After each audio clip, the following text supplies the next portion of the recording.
Баршаңызға қайырлы күн достар, менің каналыма қош келдіңіздер. Бүгін сіздермен осындай көк помидорды қалай тұздайтын рецептімен бөлісемін. Өте дәмді болып шығады. Сіздер де менімен бірге жасап көріңіздер. Видео ұнаса лайк басып, комментарий жазып, осындай қазақша каналдардың дамуына аз да болса өз үлестеріңізді қоса кетіңіздер. Сіздерге де ұнайтынына сенімдімін, міндетті түрде жасап көріңіздер.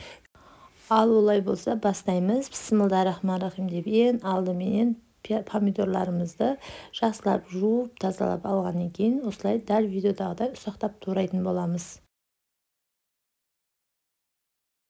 Менде видеосында шели помидор бар еді. Әдемі көрінсін деп осылай ұсақтап екіге бөліп барлығын қосып жібердім.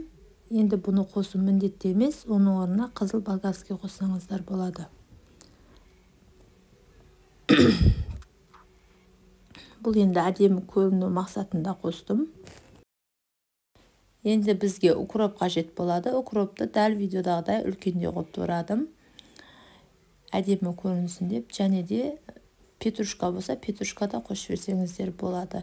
Енді ол өз қалауларыңыз ұнаса қосып жіберіңіздер.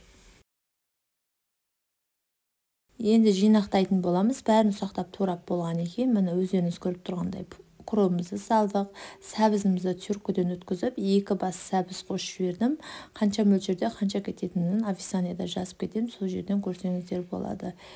Өз қалауларыңыз бойынша әші болса, көбірек тұз қоссаңыздар болады. Әші болсын десеңіздер, 1 бас сарымсақ қажет болады. Оны ашып, тазалап, жуып, бұны да ұсақтап қосып жібереміз, және қара бұрышымызды қосамыз. Қара бұрыш қосқаным түспей қалыпты. Бұны да қосып жіберетін боламыз. Жақсылап араластырып болған кейін емал ыдысқа тұзап тастасаңыздар болады. Болмаса мен құсап банкеге тұздасаңыздар да болады. Ол енді өз қалауларыңыз бойынша. Алюминий ыдысқа тұздамауға кеңес берем, өйткені тез бұзылып, дәмі өзгеруі мүмкін. Сол үшін осындай банкеге, болмаса емал ыдысқа тұздауларыңызға кеңес беремін. Барлығын жақсылап араластырып болған екен банкімізге салатын боламыз. Банкіге қолмен нығыздап салыңыздар, суына батып тұру керек. Сонда біздің помидорымыз жақсылап тұздалады.